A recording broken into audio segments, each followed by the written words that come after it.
Oi, turminha da Mário Pedro! Como que vocês estão? Eu confesso que eu tô morrendo de saudade de vocês. Não vejo a hora que isso passe logo, que a gente possa voltar para a escola e para eu contar as minhas histórias, né? Mas até que a gente não pode, eu vou contando daqui, tá bom?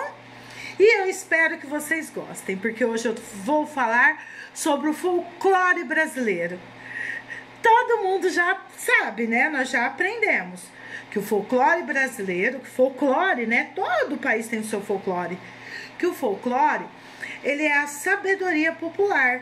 São os conhecimentos que vai passando de o pai para o filho, depois ensina o neto, depois se passa para o bisneto, até chegar um ponto que todo mundo sabe a brincadeira, sabe o trava-língua, conhece o ditado popular, conhece o mito e a lenda, né? Conhece tudo, mas se você perguntar assim, ó, quem foi que inventou? Ninguém sabe dizer ao certo, não, porque é um conhecimento, ó, que já faz muito tempo que existe, tá bom? Então, ó, vou falar sobre os personagens. Vou trazer aqui, ó, esse nosso amigo aqui, tá? Que é o mais famoso de todos os personagens. Quem aí que não conhece uma boa história de Saci, hein? Mas vocês sabiam que realmente os historiadores brasileiros nos dizem que realmente o Saci existiu? Acreditam nisso? Dizem que lá no começo do descobrimento, quando ainda haviam negros escravizados no Brasil, existia um homem muito corajoso e que conhecia as matas como ninguém. E esse homem se dedicava a ajudar os negros a fugirem. Quando os negros fugiam, que adentravam a mata, ele ajudava eles a fugirem e ir para um lugar seguro. Só que um certo dia, um fazendeiro muito mal, por sinal, conseguiu capturar o Saci. E sabe o que ele ordenou? Que se cortasse uma perna do Saci. Que era para poder dar uma lição. Porque se matasse ele virava um herói. Então o que o fazendeiro pensou? A gente corta a perna dele, porque eu quero ver alguém com uma perna só conseguir viver no meio da mata, né? E aí vai ficar de servir de lição também para as outras pessoas que achar que pode vir ajudar a negra a fugir, né? Olha aí o que acontece com quem ajuda a negra a fugir, tá? Só que sabe o que foi que aconteceu com o Saci? Não se deu por vencido, não. Ele inventou um jeito de andar numa perna só e continuou fazendo ainda muito melhor do que fazia antes, tá? E essas histórias assim, de que ele queima feijão, azedo leite, a trança a crina de cavalo, é tudo verdade, sabia? Porque quando o capitão do mato adentrava a mata para poder recapturar os negros que estavam fugindo, ele levava uma tropa, um monte de homens junto. E à noite eles montavam um acampamento para poder dormir. E enquanto eles dormiam, o Saci ia lá devagarinho e trançava a crina do cavalo, dava nó no rabo, e aí o cavalo ficava tão irritado, mas tão irritado, que quando alguém ousasse a montá-lo, era um coice que a pessoa ia passar longe, ia para longe. E a comida, né? Eles levavam comida para comer 20 um mês no meio da mata. Só que aí, sabe o que o Saci fazia? O nosso amigo aqui, ó, ia lá e estragava a comida. Botava sal no feijão, queimava o arroz, azedava o leite e fazia uma estripulia danada. Porque aí, assim, sem comida, né, não tinha outra escolha. O capitão do mato com os homens tinha que voltar para a cidade para buscar mais comida e voltar um outro dia para a mata. E até que eles iam fazer isso, os negros, ó. Por isso que esse nosso amigo, ele é um símbolo de resistência dos povos negros, tá? mostra pra gente que o quanto esses povos lutaram para hoje poder ser livre. A luta que eles passaram no processo de escravatura aqui nesse país, tá? E o folclore também tem outras lendas, né? Lenda como o boto cor-de-rosa, a Iara, quem mais? A mula sem cabeça, ó. Tem também, olha aqui, ó. Aí, o lobisomem. Olha quem passou aqui de novo. Nosso amigo Saci. Olha aqui. O curupira. A caipora. Olha isso aqui. A mula sem cabeça. E tantos outros animais fantásticos, né? Que eles foram criados pelos indígenas. Esses daqui, que são os protetores da floresta, foram criados pelos indígenas. Por isso que esses nomes têm sempre uma origem. Ou é Tupi, ou é Guarani, ou então de uma outra tribo que existe aqui no Brasil, tá? E aí, então, como que eles inventavam essas lendas? Toda vez que tinha alguma coisa que eles queriam explicar qual era a origem, né? Qual que é a origem do guaraná, da mandioca, do milho, da onde que veio?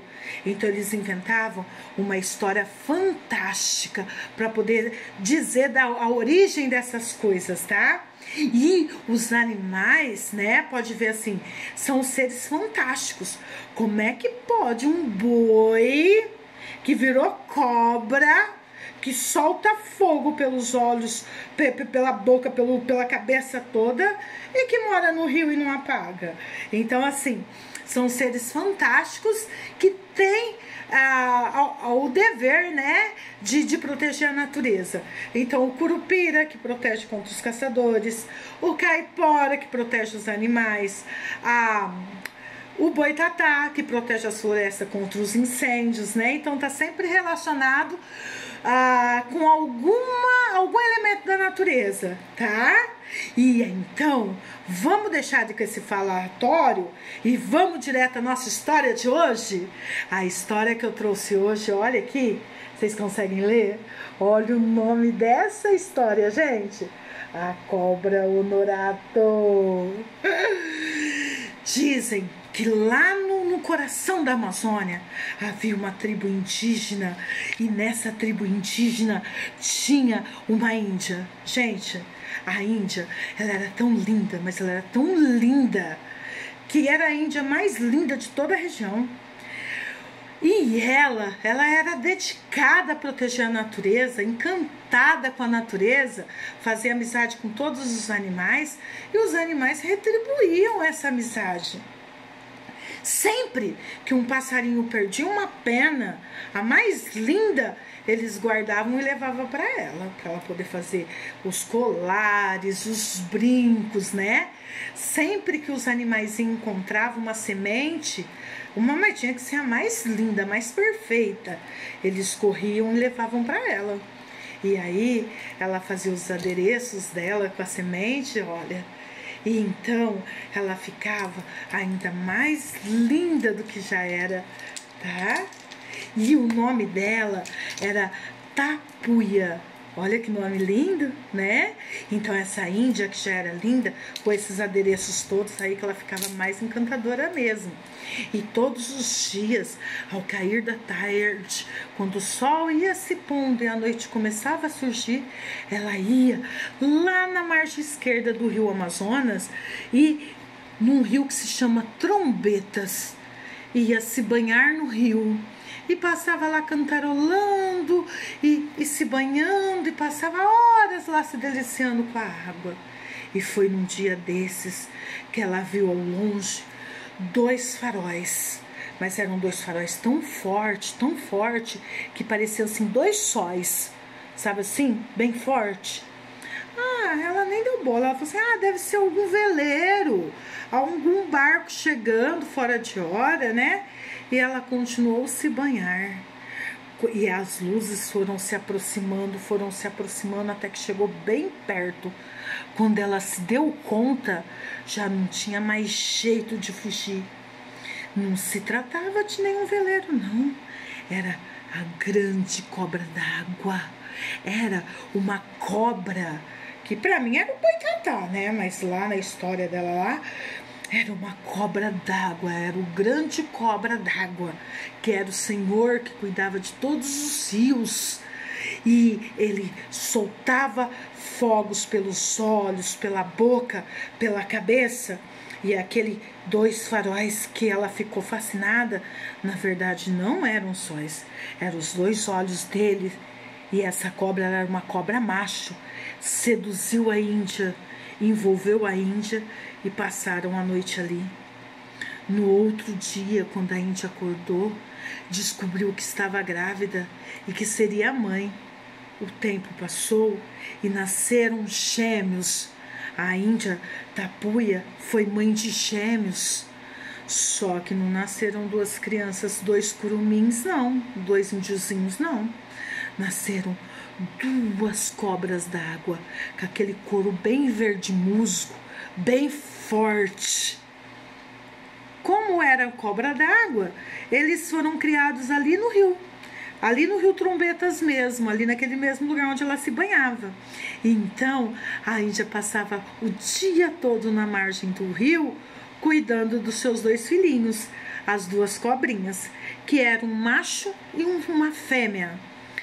Para o macho, ela deu o nome de Honorato, e a fêmea, ela chamou de Maria. O tempo foi passando e as cobras foram crescendo. O Honorato, já era conhecido por todas as tribos, por todos da região, porque eles moravam ali com o pai na água, com a mãe índia ali por perto, e o tempo foi passando. A cobra Honorato, ela era muito querida por todo o povo, tá? Porque ela era muito carinhosa, mas já a Maria... trem difícil. A cobra era malvada, ela era cruel. Ela passava o dia todo tentando afundar as embarcações que passavam pelo rio. Quando tinha os curumim brincando com a canoa, ela vinha e virava as canoas e tentava afogar os curumins, rasgava as redes dos pescadores e libertava todos os peixes. Ela era mais atentada do que o Saci, só fazia maldade, ficava o dia inteiro ali fazendo maldade. E o Honorato, coitado, ficava atrás dela, tentando resolver os problemas que elas causavam, tentando desviar os barcos para não afundar, tentando juntar os peixes, salvar os curumins que estavam lá morrendo afogados. Passava o dia todo assim, consertando as bagunças da Maria. É sim. Mas quando chegava o entardecer, que o sol se punha e a lua surgia, era o melhor momento do Honorato, porque se desfazia o encanto e aquela cobra virava um lindo moço, um lindo índio, já estava adolescente. Então, Honorato pendurava seu couro lá numa árvore na beira do rio, e naquela forma humana de índio, ele ia lá para a tribo, ia visitar sua mãe, ia nos bailes, lá nas festas indígenas, paquerar as índias, jogava futebol com os curumins. É sim, ele se divertia, mas antes que o sol raiasse, ele tinha que obedecer ao pai, porque o pai, como eu já disse, né, era o grande cobra d'água, então ele era muito poderoso e o Honorato tinha que obedecer. Quando o dia ia amanhecer, ele se tornava novamente cobra e voltava para o rio para fazer as vontades do pai. Num desses passeios que ele foi até a casa da mãe, ele comentou com ela que o maior sonho da vida dele, seu maior desejo, era nunca mais se transformar em cobra d'água, não. O sonho dele era ser um índio, virar um guerreiro da tribo, arrumar uma linda índia e se casar, construir uma família. Ele não queria ser mais cobra e ficar lá na água mais não. E foi aí que a mãe dele contou um grande segredo para ele. Falou: existe um jeito da gente desfazer esse encanto, mas é muito difícil, porque precisa ter muita coragem, A gente precisa pegar leite materno.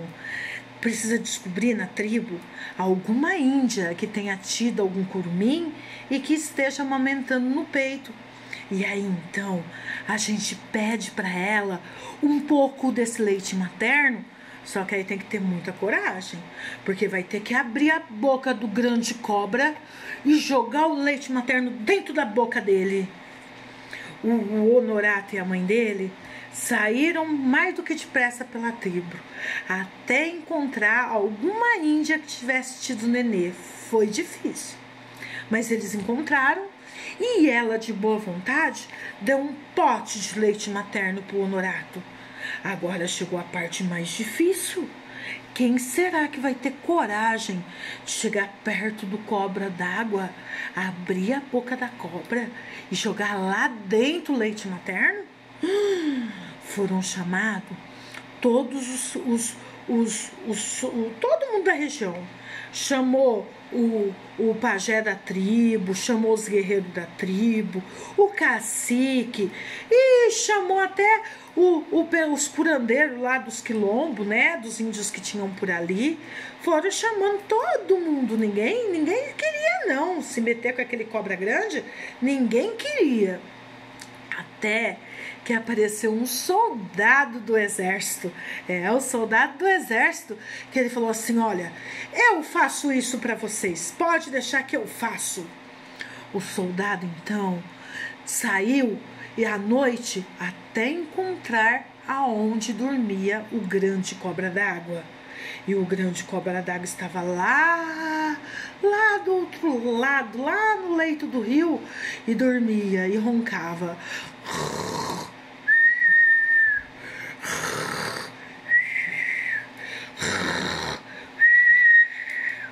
E o soldado foi se aproximando devagar,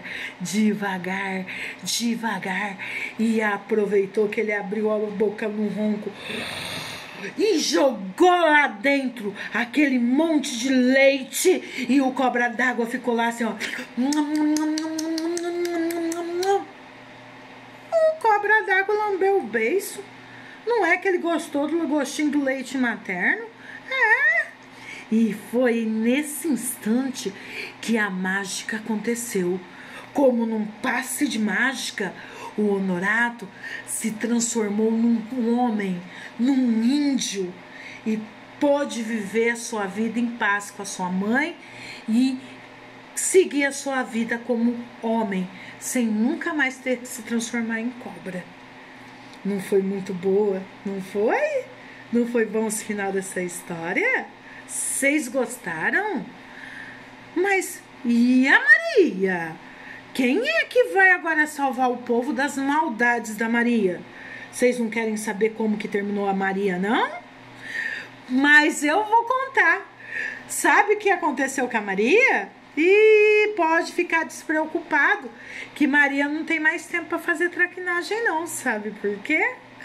Porque o grande cobra d'água adorou o leite materno, gente. Sim. E agora a Maria passa o dia inteiro, de porta em porta, de aldeia em aldeia, vendo quem tem leite materno para poder dar a ela um pouquinho. Sim. E quando chega de noite, vocês acham que ela tem descanso? Tem nada. O cobra grande ainda quer tomar leitinho, ó, na boquinha.